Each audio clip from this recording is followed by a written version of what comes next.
ከግብጽ ጳጳስ ማስመጣት በማቆማችን አትርፈናል ከስረናል ብሎ መገምገም የኛ ጉዳይ ነው። ከልጆቿ እንደው አሁን እንደው እነዛው ይሻሉን ነበር እንዴ? ማርቆስ አባቴ፣ እስክንድሪያ እናቴ ይባል። አስተማር ካልቻለ ጳጳስ መሆን የለም። መቀደስ ካል ጳጳስ መሆን የለበት። መቼም ካልተኮሰ ወታደር ካላከመ ዶክተር መሆን 1500 ዓመት ያህል 111 ጳጳሳት ከግብጽ አስመጥተናል። አረቦች ናቸው ወገኖቻችን። ኦርቶዶክሳዊ ተዋሕዶ ቤተክርስቲያን እምነቱን እንጂ ትውልዱን አታይም፣ ዘሩን አታይም። ደሙ ዘሩ ማን ነው የተወለደ አይልም ክርስትና። ብፁዕ ወቅዱስ አቡነ ማትያስ እሳቸው ደግሞ በዚህ 3 ዓመት ማይበሉን ሞገዱን ተቋቁመው ቤተክርስቲያንን አሻግረዋል። ወደፊት በሕይወተ ሥጋ ሲያልፉ በደንብ እንተርክላቸዋለን እና ባለውለታ ናቸው። እኔ በእውነት በዚህ ዘመን እሳቸው ባይሆኑ ምን ይውጠን ነበር ብዬ ሁሉ አስቤ ያውቃለሁ፣ እግዚአብሔር በሚያውቀው እና ወደፊት ደግሞ እንግዲህ እሳቸው አሁን እድሜያቸው እየገፋ ነው። እንደው እድሜ ቢዋጣ እንጨምር ነበር። ለእሳቸው አስበን አይደለም፣ የሚመጣው ትርምስ ለማምለጥ ማለት ነው። አሁን ሸምቆ የሚጠብቃለ በየጉድጓዱ። እሳቸው አረፉ ሲባል ከየጉድጓዱ የሚወጣ ቀበሮ አለና ያንን ለመታገስ እንደው እድሜ ለእሳቸው አዋተን ብንጨምር ይሻለን ነበር። ግን አይሆንም። እግዚአብሔር መፍትሄ ያለው በወጀብና በአውሎ ነፋስ ውስጥ ማን መንገድ አለው? እግዚአብሔር መፍትሄ ያለው እንደተናገረው ክርስትና በጠባዩ የመከራ ሃይማኖት ነው፣ የስደት ሃይማኖት ነው፣ የጅራፍ የችንካር ሃይማኖት ነው። አሁን እኛ እምንታመሰው፣ እምንጠበሰው፣ እምንሰቃየው፣ እምንባላው፣ እምንናከሰው ክርስትናውን ያለ ጠባዩ ከሸካራ መስቀል አውርደን ተሽከርካሪ ወንበር ላይ አሳረፍ ነው። ከቆሻሻ በረት አውርደን በጸዳ ቢሮ አስቀመጥ ነው። ቢሮው ጸዳ፣ ጭንቅላታችን ቆሸሸ። መንበሩ ለስላሳ ሆነ፣ አይምሯችን እሾሃማ ሆነ።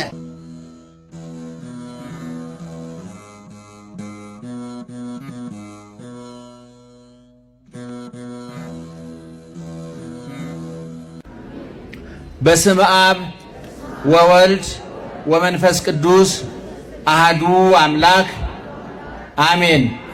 ቀደም ሲል ስማቸው የተዘረዘረው የቤተ ክርስቲያን የልዩ ልዩ መምሪያ ኃላፊዎች እግዚአብሔርን ብላችሁ ይቅርታውን ቸርነቱን አምናችሁ ከቅድስት ድንግል እናቱና ከቅዱሳን ባለሟሎቹ ወዳጆቹ የሚገኘውን ጥበቃና ምልጃ ተስፋ አድርጋችሁ በዚህ ቦታ የተሰበሰባችሁ ወገኖቻችን ኢትዮጵያውያን በእግዚአብሔር ስም እንዴት አደራችሁ?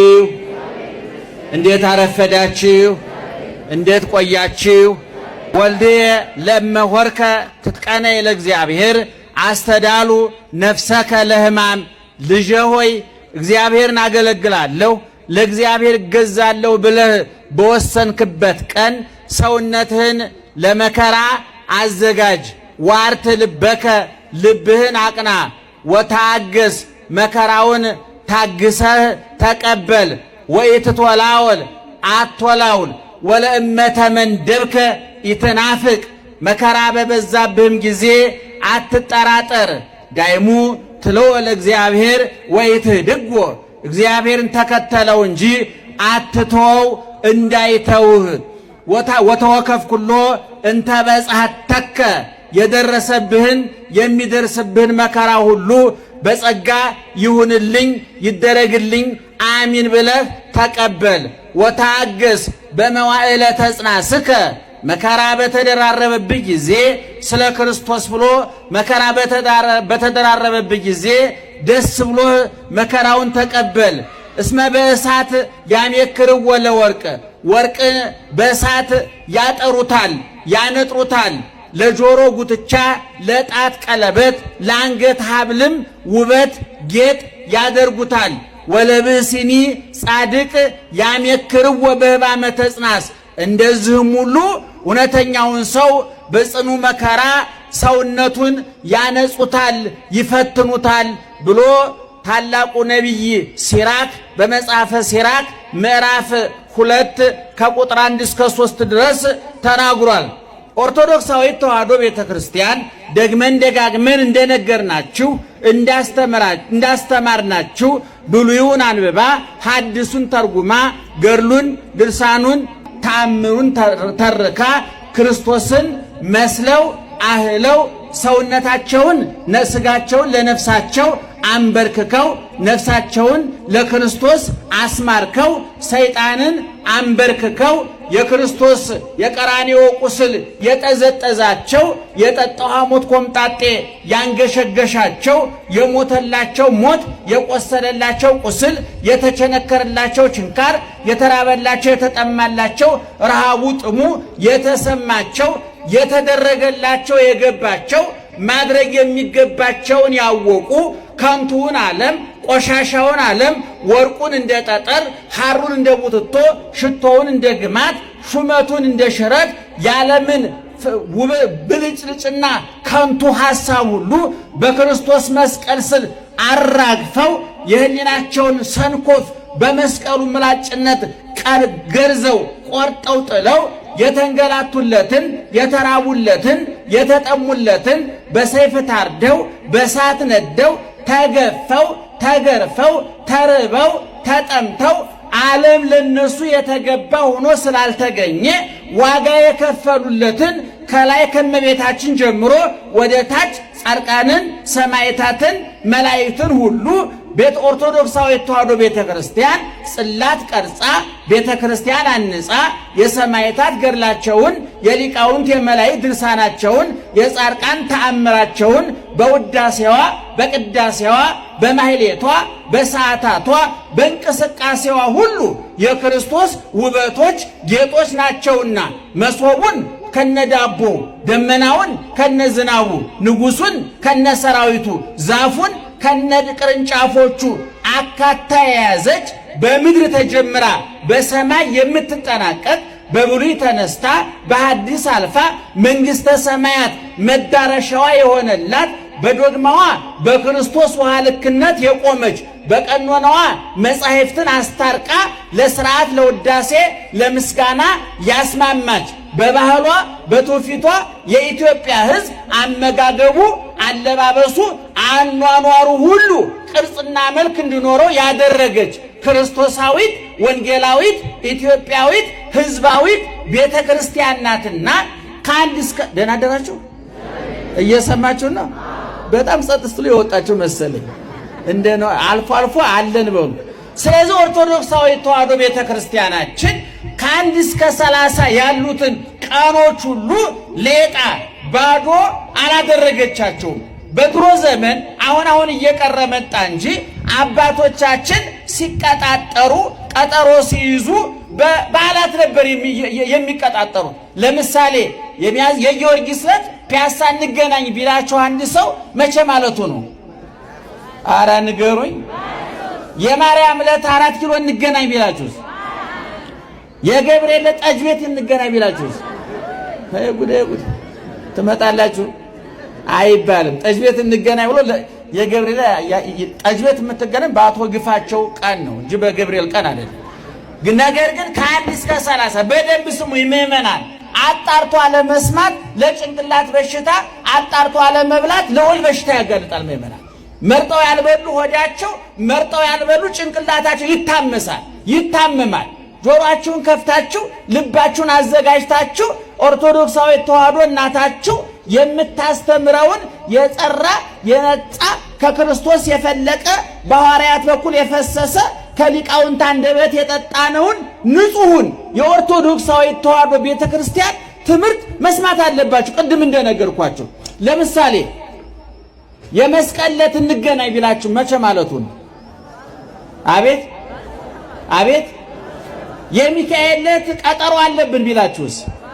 እስኪ እንደዚህ ተጠቀሙበት። እስኪ እኔ ጥንታውያኑ የተዋሕዶ ሊቃውንት ኦርቶዶክሳዊት ተዋሕዶ ቤተክርስቲያን የአምልኮት መልክ እንዲኖራት ሰላምታዋ፣ እንቅስቃሴዋ፣ ንግግሯ ሁሉ ክርስቶስን የሚገልጥ እንደሆን ያላደረጉት ጥረት የለም። የእሳት ልጅ አመድ እንደሚባለው የጠጅ ልጅ አምቡላ፣ የጠላ ልጅ አተላ፣ የእሳት ልጅ አመድ ይባላል። እኛ የእነሱ ልጆቹ ነን። እውነቱን ለመናገር የእሳት ልጅ አመድ ይባላል። ነጫጭባ እሳት የሌለው የማይፋጅ ሆን እንጂ አባቶቻችን በደንብ ቀርጾ አስቀምጠውልናል። በእውነት የእነሱ ልጆች ያደረገን እግዚአብሔር ክብርና ምስጋና ይግባው እና ከ1 እስከ 30 ቅድም እንደነገርኳችሁ ቀኖቹ ሁሉ በቤተ ክርስቲያናችን ግጻዌ የሚባል መጽሐፍ አለ። ከጀርባዬ ከኋላ ያሉ መምህራኑ ካህናቱ ያውቁታል። ምን ይባላል? ግጻዌ በሉ እስኪ። መጽሐፈ ግጻዌ የሚባል አለ። እሱ በአራት የተከፈለ መመሪያ ነው። የዕለት የወር በዓል አለው፣ የሳምንት የሰንበት አለው፣ የወር በዓል የዓመት በዓል አለው፣ እንደገና የሰንበት። ይሄንን ለይቶ አስቀምጧል እና በየቀኑ የምናነበው ወንጌል፣ የምንሰብከው ዳዊት፣ የምናነባቸው መልእክታት፣ የምንዘምረው መዝሙር፣ የምንቀድሰው ቅዳሴ ተበጥሮ ተንጠርጥሮ ብሉዩ ሐዲሱ ተመስጥሮ ተተንትኖ ተተርጉሞ ለጆሮ እንዲጣፍጥ ንባቡ አይምሮን እንዲሞላ ምስጢሩ ህሊናን እንዲያሳፍር ኃይለ ቃሉ አዘጋጅቶ ሊቃውንቱ እኛ ያንን አሙቀን ስላላቀረብንላችሁ ለታይፎይድ አጋልጠን ሰጠናችሁ እንጂ ተዘጋጅቶ የተቀመጣል። ይክበር ይመስገን እግዚአብሔር እና በደንብ አጨብጩ። ካጨበጨዎች ግድ የላችሁ እልልም በሉ አጨብጭቡ። መጥፎ አይደለም ይሄ። እጃችንም አንደበታችንም እግዚአብሔር እንዳስታውስ ለማድረግ ነው፣ ሌላ ነገር የለውም እና በዚህ መሰረት እያንዳንዱ ቀን የምስጋና ቀን ነው በቤተ ክርስቲያናችን 365 ሁሉ ማለት ነው። በዚህ መሰረት ዛሬ ሚያዝያ 30 ነው በሰው አቆጣጠር። በክርስቲያኖች አቆጣጠር ደግሞ ዛሬ የማነው ቀኑ ማን ነው? ስለዚህ የማርቆስ ቀን እንቀናይ ቢላቸው አንድ ቀን መቼ ማለቱ ነው? ብዙ ሰው የሚያውቃት ልደታን ነው። ልደታን ወዳቸው አለምና ደሞዝ ጋር ስለሚገናኝ ነው አይደለ? ብዙ ሰው ልደታን ይወዳታል። ደሞዝ ታስገኛለች። በምድር የሥጋ በሰማይ የነፍስ ደሞዝ ታስገኛለች። ቀላል አይደለችም። ነገም ደግሞ እሷው የምትከበርበት ነው። የታላቁ ልደት ዋዜማ ልደት ነገ ነው። እሱም በቦታው በጊዜው ሊቃውንቱ ይፈተፍቱታል፣ ያመሰጥሩታል። እኛ ያለንበትን ጠቅለል አድርገን እናገርና እንጨርስ እና ዛሬ ቅዱስ ማርቆስ ነው። ምእመናን ቅዱስ ማርቆስ ከአራቱ ወንጌላውያን አንዱ ነው። ማቴዎስ፣ ማርቆስ፣ ሉቃስ፣ ዮሐንስ በጥቅሉ 89 ምዕራፎች ያካተቱት አራቱ ወንጌላውያን ናቸው። ከአራቱ ወንጌላውያን መካከል አንዱ ማርቆስ ነው። ወንጌል ጽፏል። የቅዱስ ጴጥሮስ ደቀ መዝሙር ነው። አቡነ ቀሲስ ተከታይ ነው። ግብፅን ግብፅ የቅዱስ ጴጥሮስ ሀገረ ስብከት ነበረች፣ ሮምን ጨምሮ ማለት ነው። ቅዱስ ማርቆስ ደግሞ የቅዱስ ጴጥሮስ ደቀ መዝሙር ነው። በቤተ ክርስቲያናችን የጳጳስ አቡነ ቀሲስ አለ። ምን አልኳችሁ? አቡነ ቀሲስ። ያ አቡነ ቀሲሱ ጳጳሱ መቀደስ ባይችል ማስተማር ባይችል ቢደክመው ማለት ነው። ማስተማር ካልቻለ ጳጳስ መሆን የለም። መቀደስ ካልቻለ ጳጳስ መሆን የለበትም። መቼም ካልተኮሰ ወታደር፣ ካላከመ ዶክተር መሆን የለም። በሽተኛ ለመሆን ምንም ጥያቄ የለውም። ማንም ሰው በሽተኛ መሆን መብቱ ነው። የታመመ ሁሉ በሽተኛ ይሆናል። ነገር ግን የፈለገው ዶክተር መሆን አይችልም።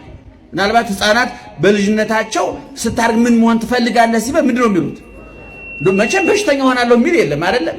ያልተመኘነውን እንኖራለን፣ የተመኘነው ያመልጠናል። ብዙ ጊዜ የተለመደ ነው እና ሊቀ ጳጳሱ አቡነ ቀሲስ አለው እና ቅዱስ ማርቆስ የቅዱስ ጴጥሮስ ደቀ መዝሙሩ፣ ተማሪው፣ ተላላኪው ነበርና በእናቱ የታወቀች ናት። በመጽሐፍ ቅዱስ ማርያም ትባላለች። ማን አልኳችሁ?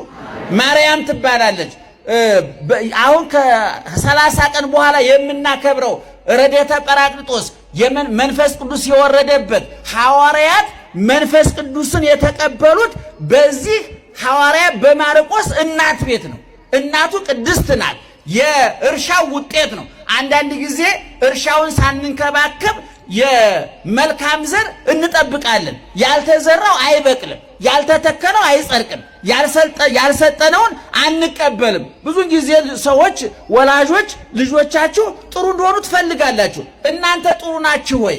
እናንተ በጎ ናችሁ ወይ? ያልተዘራውን ማጨድ ያልተተከለውን መልቀም ይባላል። የማርቆስ እናቱ ደግ እናት ነበረች። ቤቷ የሐዋርያት መናኸሪያ ነበረ። መለስተኛ ቤተ ክርስቲያን ነበረ። የሚገርማችሁ የእውነተኛ ባልና ሚስት የሐቀኛ ባልና ሚስት ትዳር ወይም ቤት በቤተ ክርስቲያንነት ያገለግላል። ለምሳሌ እኛ ዘመኑ ዘመነ ሰላም ስለሆነ ጥሩ ጊዜ ስለሆነ እንደ ልባችን ቤተ ክርስቲያን አንጸን እንደ ልባችን ህንፃ ቤተ ክርስቲያን አቁመን ብዙ አብያተ ክርስቲያናት አሉን። በሆነ አጋጣሚ መከራ ቢመጣ መቀደሻ ቦታ ቢጠፋ የእውነተኛ ክርስቲያኖች ቤት እንደ ቤተ መቅደስ ያገለግላል። ምእመናን ይህን ታውቃላችሁ? እንደ እውነተኛ የምትቀሙበት የሚቃምበት ቤት የሚጠጣበት ቤት የሚጨቃጨቁ ባልና ሚስቶች እንኳን ቤተ መቅደስ ነውቱን ለመኖሪያ ቤት እንኳን አልሆነም ገና ማለት ነው። ይሄ እውነተኛ ልስቅ የማርቆስ እናት ቅድም እንዳልኳቸው የሐዋርያት መሰባሰቢያ ሐዋርያት መንፈስ ቅዱስን በተቀበሉበት ጊዜ እመቤታችንን ጨምሮ ሐዋርያት በዛ ቤት ነበሩ። ይሄ ብላቴና በሕፃንነቱ ገና ክርስቶስ ሲያስተምር በነበረበት ጊዜ ገና ብላቴና ነው። በማርቆስ 14 በራሱ በወንጌሉ ጠቅሶታል። አሐዱ ወሬዛ ብሎ አንድ ጎልማሳ አንድ ሕፃን ብሎ ራሱን ጠቅሷልና የቅዱስ ጴጥሮስ ደቀ መዝሙር ብያቸዋለሁ። እናቱ ማርያም ትባላለች ብያቸዋለሁ። እንግዲህ ጠቅለል አድርገን ወደ ታሪኩ ለመምጣት እሱ ግብጽ የግብጽ ሐዋርያ ነው። ግብጽ ነች እሱ ሀገረ ስብከት የተመደበችለት። እንደሚታወቀው 12ቱ ሐዋርያት በየግላቸው ሀገረ ስብከት ይዘዋል።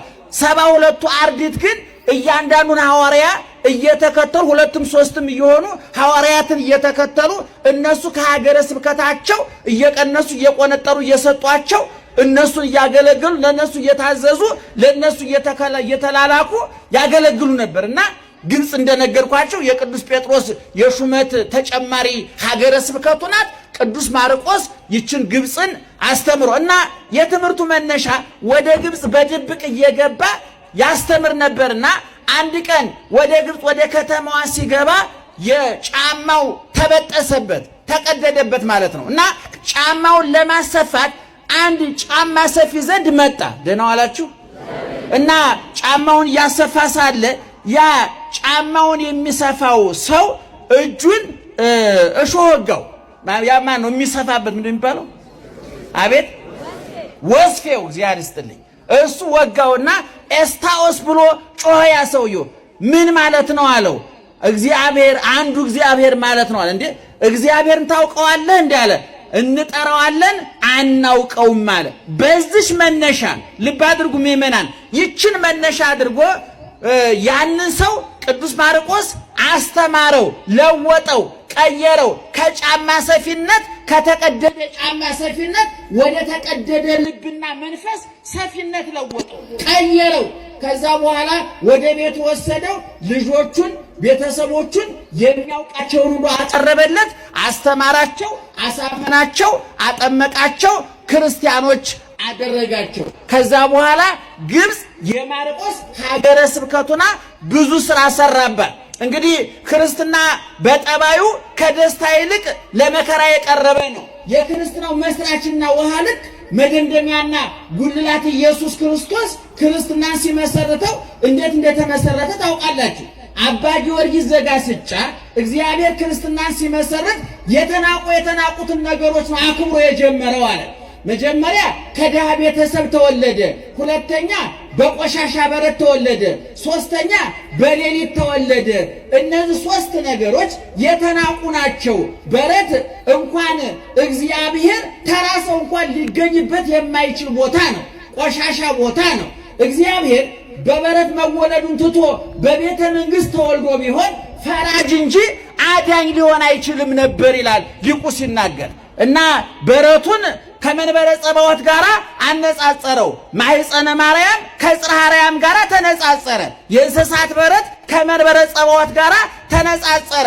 አባ ጊዮርጊስ ዘጋስጫ አብራክኪ ኮና ህየንተ ሰረገላ ኪሩቤል፣ ድንግል ሆይ ጭኖችሽ አንቺ ጭንሽ ላይ ክርስቶስ ሲቀመጥ እነዛ ሁለት ጭኖችሽ በሰማይ ኪሩቤል ዙፋኑን በተሸከሙት የኪሩቤል አምሳል ሆነ ብሎ አባ ጊዮርጊስ ዘጋስጫ እንደተናገረው ክርስትና በጠባዩ የመከራ ሃይማኖት ነው። የስደት ሃይማኖት ነው። የጅራፍ የችንካር ሃይማኖት ነው። አሁንኛ እምንታመሰው እምንጠበሰው እምንሰቃየው እምንባላው እምንናከሰው ክርስትናውን ያለ ጠባዩ ከሸካራ መስቀል አውርደን ተሽከርካሪ ወንበር ላይ አሳረፍነው። ከቆሻሻ በረት አውርደን በጸዳ ቢሮ አስቀመጥ ነው። ቢሮው ጸዳ፣ ጭንቅላታችን ቆሸሸ። መንበሩ ለስላሳ ሆነ፣ አይምሮአችን እሾሃማ ሆነ። ልብ አድርጉ። ክርስቶስ በበረት ተወለደ። እንደተወለደ ተሰደደ። በስደት ከኖረ በኋላ በዮሴፍ ቤት አሳዳጊ አባቱ ዮሴፍ እንጨት ጠራቢ ነበር። እንጨት እየጠረበ ኖረ። ከዛ በዮርዳኖስ ተጠመቀ።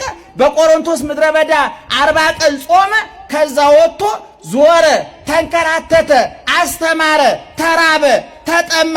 የሚገርማችሁ ነገር ራሱን የሚያሳድርበት ጎጆ እንኳን ስላልነበረው መዓልተ ይሜህር በምኩራብ ወሌሊተ ይበይት ውስተ ደብረ ዘይት ዘትሙ ኤልዮን። ቀን ቀን በምኩራብ ሲያስተምር እየዋለ ሌሊት ሌሊት ደብረ ዘይት ተራራ ላይ እየወጣ ድንጋይ ተንተርሶ ያድር ነበረ። ከዛም በኋላ አይሁድ ያዙት፣ ሰደቡት። መላ ሰውነቱ ከራስ ፀጉሩ እስከ እግር ጥፍሩ መከራ ተቀበለ። ጆሮው የአይሁድን ቆሻሻ ስድብ ሰማ። አይኑ የአይሁድን ግርግር አየ። አፉ ሐሞት ኮምጣጤ ጠጣ። ጀርባው ተገረፈ። እጁ እግሩ ተቸነከረ። ፊቱ በጥፊ ተመታ። ራሱ የሾህ ተደፋበት። ሞተ፣ ተገነዘ፣ ተቀበረ፣ ተነሳ፣ አረገ። ዛሬ በሰማይ ይኖራል። መልሶ እኔን እናንተን ከዚህ ቆሻሻ ረሃቡና ጥጋቡ፣ ሐዘኑና ደስታው፣ ሹመትና ሽረቱ፣ ማግኘትና ማጣቱ ከተምታታበት ጤነኛና በሽተኛው እኩል ስትበት ዓለም ነፃ ሊያወጣን ይመጣል። እግዚአብሔር ክብርና ምስጋና ይግባው። ስለዚህ ማርቆስ ቅድም እንደነገርኳችሁ ግብፅ ወርዶ አስተማረ። በትምህርቱ ሕዝብ ተለወጠ፣ ተቀየረ። ቅዱስ ቄርሎስ እንደተናገረው በኋላ ተነስቶ ግብፅ ኮነት ሰማየ፣ ግብፅ ሰማይ ሆነች አለ። ቅዱስ ቄርሎስ ሲናገር ብዙ አብያተ ክርስቲያናት ታነጹ። ዛሬ ግብፅ ክርስቲያኖቹ 10 ከመቶ ናቸው ምዕመናን። እነዛው ግን ቅመሞች ናቸው፣ ጨው ናቸው። በድቅድቅ ጨለማ ውስጥ የሚያበሩ የተዋህዶ ከዋክብት ናቸው። ጳጳሳቱ ጥንቁቆች ናቸው። አስበው የሚናገሩ እንጂ ተናግረው የሚያስቡ አይደሉም። ያነበቡ፣ የተረጎሙ፣ ያመሰጠሩ ናቸው። እምነት፣ ዕውቀት፣ ምግባር ፈትል ስሉስ ይትፈተክ እንደተባለው ሶስቱ ገመዶች ሃይማኖት፣ ዕውቀት፣ ምግባር የተዋሃደላቸው ብፁዓን ሊቃነ ጳጳሳት እነ ቄርሎስ፣ እነ አትናቴዎስ፣ እነ ዲዮስቆሮስ፣ እነ አባ እንጦንስ፣ እነ አባ መቃርስ፣ እነ ጳኩሚስ ስፍር ቁጥር የሌላቸው መንፈሳውያን የተዋህዶ ከዋክብት የተመረቱት በማርቆስ የመሰረት ድንጋይ ጣይነት ነው። መነሻው ማርቆስ ነው። ከዛ በኋላ አስተማረ፣ ለወጠ፣ ቀየረ። እንዳውም መተርጉማን ሲያስቀምጡ ከአራቱ እንስሳት ማርቆስ በገጸ አንበሳ ይመሰላል ይላሉ። አራቱ እንስሳት የሚባሉት ገጸ ንስር፣ ገጸ አንበሳ፣ ገጸ ላይም፣ ገጸ አንበሳ፣ ገጸ ንስር እነዚህ ናቸው። ገጸ አንበሳ በማርቆስ ይመሰላል። አንበሳ በሬን ይሰብረዋል፣ ላምን ሰባብሮ ይበላል። ግብፃውያን በበሬ አምሳል የተሰራ ጣዖት ያመልኩ ነበረ። በግብፅ የተሰራውን አምልኮተ ጣዖት ሰባብሮ ግብፅን ያጸዳ፣ የቀደሰ፣ የባረከ፣ የለወጠ እኛም እስከ 1951 ዓመተ ምህረት ድረስ ከግብፅ ነበር ጳጳስ የምናመጣው። እንደውም መፈከራችን ምን ነበረ? ማርቆስ አባቴ እስክንድርያ እናቴ ነበር የሚባለው። በሉት እስኪ ማርቆስ አባቴ እስክንድርያ እናቴ ይባል ነበረ። ለ1500 ዓመት ያህል 111 ጳጳሳት ከግብፅ አስመጥተናል። አረቦች ናቸው ወገኖቻችን። ኦርቶዶክሳዊ ተዋሕዶ ቤተክርስቲያን እምነቱን እንጂ ትውልዱን አታይም፣ ዘሩን አታይም። ደሙ ዘሩ ማን ነው የተወለደ አይልም ክርስትና። እኔ ባለፈው አንድ ቦታ ስንወያይ እንደው ስለ አቡነ አረጋዊ እስኪ ንገረኝ ብዬ አንድ ሰው ጠየቁት። እንደ አቡነ አረጋዊማ የትግራይ ተወላጅ ናቸው ብሎ መለሰልኝ። ብዙዎቻችሁ አቡነ አረጋዊ ሲባል ትውልዳቸው የት ይመስላችኋል? ሐቁን ንገሩኝ እስኪ የት ይመስላችኋል? እናንተ ጆሮአችሁ የተበከለ ናችሁ። እኛ ንጹህ ጆሮ ነው ያልነው። እሺ የት ይመስላችኋል? አቡነ አረጋዊ ትግራይ ነው ይመስላችኋል አይደለም? አቡነ አረጋዊ ፈረንጅ ናችሁ ብላችሁ ተደነግጣላችሁ? አንደነግጥም። ቅዱስ ጊዮርጊስ ፈረንጅ ነው። አቡነ አረጋዊ ፈረንጅ ናቸው። አቡነ ገብረ መንፈስ ቅዱስ ግብፃዊ ናቸው። አርሴማ ፈረንጅ ናት። ኦርቶዶክሳዊ ተዋሕዶ ቤተ ክርስቲያን ግን ከደማቸው ከቀለማቸው ጉዳዩዋ እሱ አይደለም። ዘራቸው የትም ይወለዱ ከየትም ይምጡ እሱ አይደለም ጉዳያቸው። ከነገድና ከቋንቋ ሰብስቦ የተወለድ ማነስ ኃይል ሰውነታችን አክብሮ የመንግሥተ ሰማያት ዜጎች ያደረገን እግዚአብሔር ነው። ሐዋርያትን ሲመርጥ ይላሉ ሊቃውንቱ፣ ሐዋርያትን ከአምስት ወገን መረጣቸው አሉ ሊቃውንቱ። ከአናምያን ከሸማኔዎች ወገን፣ ከአናጽያን ከግንበኞች ወገን፣ ከመስተገብራን ከገበሬዎች ወገን፣ ከመሰግራን ከአሳ አጥማጆች ወገን፣ ከመጸባሃን ቀረጥ ግብር ከሚሰበስቡት ወገን መርጦ ሰው አደረጋቸው። እንኳን የመንግሥተ ሰማያትን ቁልፍ የሀብታም መጋዘን ቁልፍ እንኳን መያዝ የማይችሉትን የተናቁትን አሳ አጥማጆችና ተራ ሰዎች መርጦ የመንግሥተ ሰማያትን ቁልፍ ሰጥቻለሁ ብሎ አከበራቸው። እግዚአብሔር በተናቀ ነገር የተከበረ ሥራ መስራት ያውቅበታል። የሙሴ በትር የተናቀች ተራ እንጨት ዱላ ነበረች። ያቺ በትር ገናናውን የፈርዖን መንግስት የገለበጠች የኤርትራን ባህር የከፈለች እስራኤልን 40 ዓመት የውሃ ፍጆታቸውን የቻለች ትልቅ በትር ናት። ከሙሴ በትር ጀርባ ማን ስላለ? እግዚአብሔር ስላለ እና ማርቆስ በግብፅ ብዙ መከራ ተቀበለ። ሰዎቹ ማርቆስን አውጥተው እንደ በሬ አንገቱ ላይ ገመድ አስረው ሞፈር ቀንበር አዘጋጅተው በመካከል ላይ ቀንበር ታውቃላችሁ? እምን ላይ ነው የሚያርፈው? አቤት እንደዚህ ነው እንደዚህ ነው እንደዚህ እሺ እንደዚህ ከሚገጠሙስ ምን ይባላል? አቤት እሺ ገበሬው የሚይዘውስ እንዴ? ምእመናን ይሄንን አትርሱ እንዴ! ይሄ ነው እኮ እንጀራ የሚያበላን እኮ። የከተማው ሰው ወይ ትራክተር አላመረታችሁ። እኛ እኮ የሚገርማችሁ ወይ ከሳይንሱ ሆነን አልመጠቅን ወይ ከሃይማኖቱ ሆነን አልረቀቅን፣ መካከል ወድቀን ቀረን። ይገርማችኋል። ወይ እንደ ፈረንጆቹ ምጠቁ ተራቀቁ፣ ወይ እንደ ቅዱሳን እርቀቁ ምጠቁ። ከሁለቱ የተፈናቀለ ሶስተኛ ነገር የለም። ከሞፈር ቀንበሩም ተፈናቅለን ትራክተርም ሳናመር ትራብ ልናልቅ እኮ ነው ወገኖቻችን። እሺ ምንድነው? አቤት yes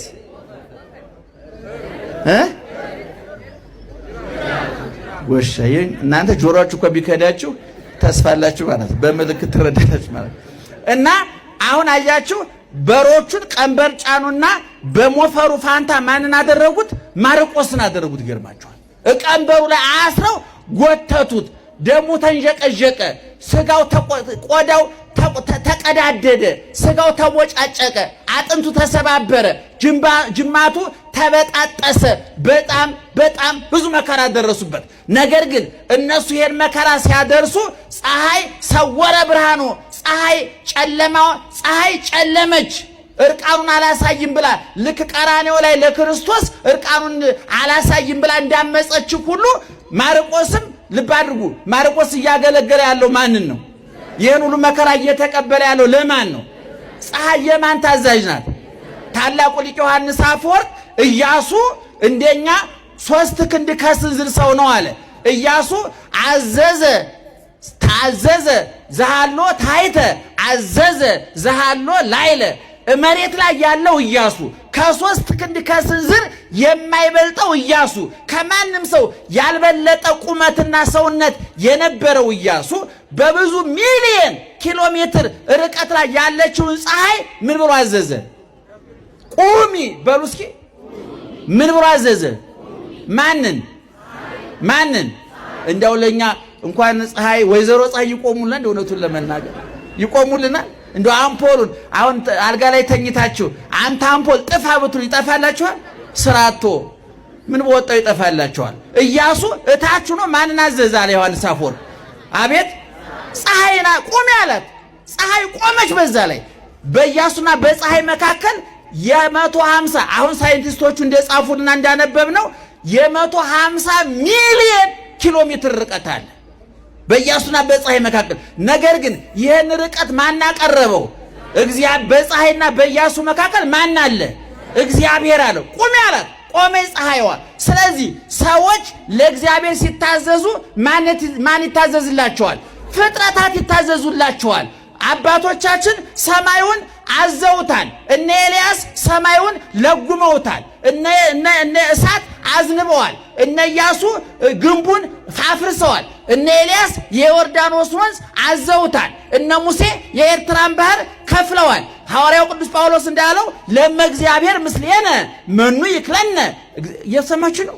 እግዚአብሔር ከኛ ጋር ከሆነ ማን ይችለናል እንዳለ ሁሉ ማርቆስ ይሄን መከራ ሲቀበል ፀሐይ ጨለመች። አቡነ ገብረ መንፈስ ቅዱስ 60 አንበሳ 60 ነብር ያጅባቸው ነበር። እዛ አጠገባችን የአንበሳ ግቢ አለ ቀረ እንዴ? አሉ አይደል? ሌላ ቦታ ሄዱ። በጣም ተፈናቅለዋል ማለት ነው። እንግዲህ እግዚአብሔር ይሆናቸው እና አንበሶቹ አንበሳውና በእናንተ መካከል ምን አለ ስታዩ? አንበሳ ግቢ ምን አለ መካከላችን? የምን አጥር አለ? የብረት አጥር። ለምን? አንበሳው ወጥቶ እንዳይበላ ነው አይደለም? አቡነ ገብረ መንፈስ ቅዱስና በአንበሶቹ መካከል የብረት አጥር ሳይሆን ያለው ፈቃደ እግዚአብሔር ነበረ። አቡነ ገብረ መንፈስ ቅዱስ ለክርስቶስ ሲንበረከኩ አንበሶቹ ለገብረ መንፈስ ቅዱስ ይታዘዛሉ። ይሄ እግዚአብሔር የሰጣቸው ስልጣን ነውና ማርቆስ እንግዲህ በዛሬው ቀን እንደዛ ሆኖ መከራ ተቀብሎ ያረፈበት ቀን ነው። ለኛ ሊቀ ጳጳሳችን ነው። ኦርቶዶክሳዊት ተዋሕዶ ቤተክርስቲያን በአቡነ ሰላማ ከሳቴ ብርሃን አማካኝነት ከ20ኛው አትናቴዎስ ከማርቆስ ጀምሮ 20ኛ ፓትርያርክ የሆነው አትናቴዎስ ነው። ከሳቴ ብርሃን አባ ሰላማ ከአትናቴዎስ ጵጵስና ተቀብሎ ክርስትናን ጀምሮ ከዛን ጊዜ ጀምሮ ከግብፅ 111 የግብፅ ጳጳሳት መተውልን ነበረ ባስተርጓሚ። ከዛ በኋላ ግን የድሮቹ ነገስታቱ ባደረጉት ጥረት ባደረጉት ድካም የራስ ኦርቶዶክሳዊ ተዋሕዶ ቤተክርስቲያን ከልጆቿ እሷን መስለው ቋንቋን የሚናገሩ ህዝቧን የሚያውቁ ጳጳሳት እንዲሾሙ በተደረገው ጥረት መሰረት ከብፁዕ ቅዱስ አቡነ ባስልዮስ ይባሉ የመጀመሪያው ፓትርያርካችን ጳጳሳት ከዛ ቤት ተሾመዋል። ዝርዝር ታሪክ ውስጥ እንዳልገባ ነው። በ1951 ዓመተ ምህረት ብፁዕ ወቅዱስ አቡነ ባስልዮስ የሚባሉ ትልቅ አባት ነበሩን። የመጀመሪያው ፓትርያርካችን ናቸው። ድግስ አዋቂ ድሃ ቀላቢ ነበሩ ይባላል ታሪካቸውን ስንሰማ። ከሳቸው ቀጥሎ ደግሞ እንደ ኮከብ ብልጭ ብለው የጠፉት ትንታጉ ታላቁ ፓትርያርካችን ብፁዕ ቅዱስ አቡነ ቴዎፍሎስ ይባላሉ። በእውነት የእሳቸውን እቅድ አንድ የጥንት ሰው ሲነግሩኝ በእውነት እግዚአብሔር ሊለውጠን ሊቀይረን ቤተ ክርስቲያኒቱን ሊያነሳት ሲጀምር ነው ደርግ አምፖሉን ያጠፋብንና እኛን ትልቅ ፓትርያርክ የወሰደብን። ዙሮ ሁሉም ሆነኛ የወደቀ መርገጥ ጀግንነት አይደለምና አንወቅስም። ኢትዮጵያውያን የወደቀ መርገጥ ለቆመ መንቀጥቀጥ ታውቁበታላችሁ።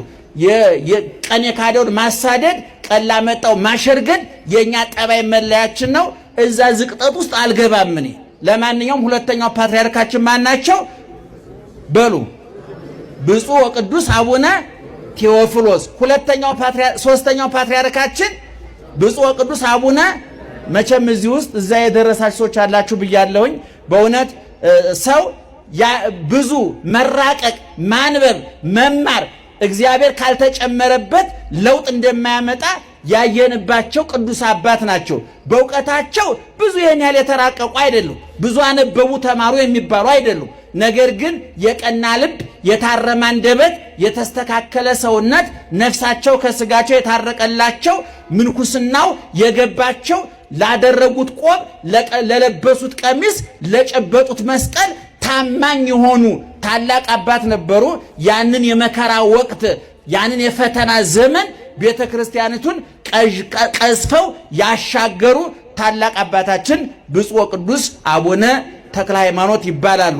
እኔ እድል ገጥሞኝ እናንተ ክፉዎች ነው እድሜ ስንት ነው ትላላችሁ እንጂ ታሪክ ነግራችሁ ነበር። እድል ገጥሞኝ ቅኔ አድርጌላችኋለሁ። ይገርማችኋል። ተባርኬያለሁ ቅኔ አቅርቤ። ከዛ ቀጥሎ ደግሞ አራተኛው ፓትርያርካችን ብፁዕ ወቅዱስ አቡነ መርቆሬዎስ ነበሩ። እግዚአብሔር ድንገት የሆነች ብርሃን ብልጭ አድርጎ ከስደት አምጥቶ ሰው ሀገር ሞቱ ከመባል ውርደት አውጥቶ በሀገራችን አጅበን ዘምረን ቀብረናቸዋል። አራተኛው እሳቸው ናቸው። አምስተኛው ብፁዕ ወቅዱስ አቡነ ጳውሎስ ታውቋቸዋላችሁ። ተናጋሪ አንደበተ ርቱዕ፣ በተለይ ኦርቶዶክሳዊ ተዋሕዶ ቤተክርስቲያን ከብፁዕ ወቅዱስ አቡነ ቴዎፍሎስ ቀጥሎ ዓለም አቀፋዊ ገጽታዋ እንዲከበር በዓለም ደረጃ እንድትከበር ያደረጉ ታላቅ ባለውለታ ናቸው። እናንተ መጥፎ መጥፏቸውን የነገርናችሁ ጥሩነታቸውን አልነገርናችሁ። አሁን ስለሌሉ ነው የማወራው እንጂ ቢኖሩ አላወራም ነበር። ምክንያቱም እናንተ የአይነ ስውሩም የቀባጥረ የሆነ ነገር ፈልጎ ነው ትላላችሁ። ዛሬ የሉም እሳቸው ሊሰጡም ሊቀበሉም ናቸው። ስላሴ መቃብር ውስጥ ነው ያሉት። ግን ባለውለታ ተናጋሪ አባት ነበሩ። አንድ ጊዜ እንዳሉ ቅዱስ አባታችን አቡነ ጳውሎስ የአባቶቻችን ታሪክ መስራትም ታሪክ መጠበቅ የሚያውቁ ነበር አሉ። እኛ ግን ወይ ታሪክ አንሰራ ወይ ታሪክ አንጠብቅ ከሁለቱም ተፈናቅለና ብለው ተናገሩ አንድ ጊዜ። ከዛ ቀጥሎ አሁን ያሉት ፓትርያርካችን ማን ይባላሉ? በሉት። ብፁዕ ወቅዱስ አቡነ ማትያስ። እሳቸው ደግሞ በዚህ 3 ዓመት ማይበሉን ሞገዱን ተቋቁመው ቤተክርስቲያናችንን አሻግረዋል። ወደፊት በሕይወተ ሥጋ ሲያልፉ በደንብ እንተርክላቸዋለን እንናገርላቸዋለን። በእውነት እሳቸው ፓትርያርክ እሳቸው ባይሆኑ ይህን ዘመን እንዴት ብለን ልናልፈው? በእውነቱ የገመድ ጉተታ ወደ ሰሜን የሚጎትታቸው አለ፣ ወደ መሃል የሚጎትታቸው አለ፣ የሚገፋቸው አለ። ይሄንን ማይበል ሞገድ ተቋቁመው ቤተክርስቲያን ቁማ እንድትሄድ በማድረጋቸው በእውነት ለዚህ ምስጋና እናቀርባለን። ይሄን መመስከር አለብን ምእመናን። እኔ በግሌ አንድ ብርጭቆ ሻይ ሰጥተውኝ አያውቁም። አቀርቤም አላውቃቸውም። እውነቱን ለመናገር እንደናንተው አባቴ ናቸው፣ እሳለማለሁ እና ባለውለታ ናቸው። እኔ በእውነት በዚህ ዘመን እሳቸው ባይሆኑ ምን ይውጠን ነበር ብዬ ሁሉ አስቤ ያውቃለሁ፣ እግዚአብሔር በሚያውቀው። እና ወደፊት ደግሞ እንግዲህ እሳቸው አሁን እድሜያቸው እየገፋ ነው። እንደው እድሜ ቢዋጣ እንጨምር ነበር። ለእሳቸው አስበን አይደለም፣ የሚመጣው ትርምስ ለማምለጥ ማለት ነው። አሁን ሸምቆ የሚጠብቃለ በየጉድጓዱ። እሳቸው አረፉ ሲባል ከየጉድጓዱ የሚወጣ ቀበሮ አለና ያንን ለመታገስ እንደው እድሜ ለእሳቸው አዋተን ብንጨምር ይሻለን ነበር። ግን አይሆንም። እግዚአብሔር መፍትሄ ያለው በወጀብና በአውሎ ነፋስ ውስጥ ማን መንገድ ያለው? እግዚአብሔር መፍትሄ ያለው። ስለዚህ ባጭሩ ማርቆስ አባቴ እስክንድሪያ እናቴ የምንለው በዚህ በዝቦታ ላይ ያለ የቤተ ክርስቲያን ስንት ዓመት ይሆናል መምህር ብሩክ? አቤት 101 ዓመቱ ነው። 101 ዓመቱ ነው። በእውነት ብዙ ቦታ እኔ ኢትዮጵያ ውስጥ በብዛት ቤተክርስቲያን ለምን እንዳልተሰራላቸው የምጠይቃቸው 3 አካላት አሉ። አንዱ ቅዱስ ማርቆስ ነው፣ ሁለተኛው ቅዱስ ያሬድ ነው፣ ሶስተኛው አባ ጊዮርጊስ ዘጋስጫ ነው። እነዚህን 3 እንደው ለብዙ ሰው ከእውቀት የተፈናቀልን ስለሆን እንጂ መልአከ ብርሃን አድማሱ ጀንበር የሚባሉ ደግሞ ሌላ ሊቅ አሉ፣ እውቀትም እምነትም የተሰጣቸው እና እነዚህ ሰዎች እንደው ባለመታወሳቸው በመረሰ በጣም አዝናለሁኝ እኔና ማርቆስ ባለውለታችን ነው። እንግዲህ ከግብፅ ጳጳስ ማስመጣት በማቆማችን አትርፈናል ከስረናል ብሎ መገምገም የኛ ጉዳይ ነው። ከልጆቿ እንደው አሁን እንደው እነዛው ይሻሉን ነበር እንዴ? ደህና